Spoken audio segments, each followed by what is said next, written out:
Բարև ձեզ հարգելի գործընկերներ, սկսում ենք Fast Premier League-ի Փյունիկ Արարատ Արմենիա հանդիպանը խաղային մամուլի ասուլիսը գլխավոր մարզիչ Արտակ Օսյանի հետ։ Սկզբում գլխավոր մարզիչը խոսի հանդիպան մասին, որից հետո կարող եք ուղղել ձեր հարցերը։ Պարոն Օսյան, կարծիք հավելություն։ Շատ կարևոր 3 միավոր կորցրեցինք, բայց կարծում եմ խաղը լավ սկսեցինք, հակառակորդի 11 մետրանոցից գոլը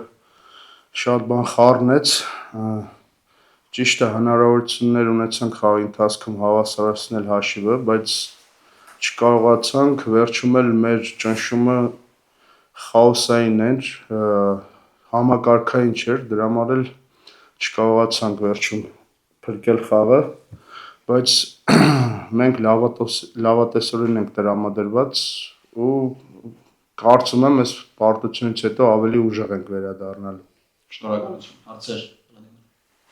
Պարոն Օսյան, հարցը ոչ ֆուտբոլային է, վիճաբանություն սկսվեց տեխնիկական գոտում, մրցակցի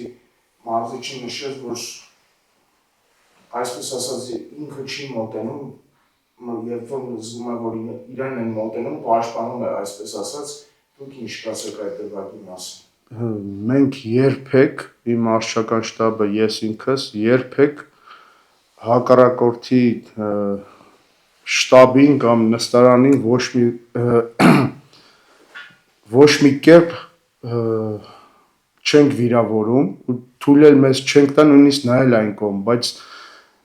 մերը կարող է լինել ռեակցիա, երբ որ տեսնում ենք, որ մեզ ինչ-որ բան են ասում, մենք բնական է, որ պետքա ռեակցիա տանք, այդքանը կասեմ։ Շնորհակալություն։ Հարցեր։ Շնորհակալություն, պարոն Օսյան։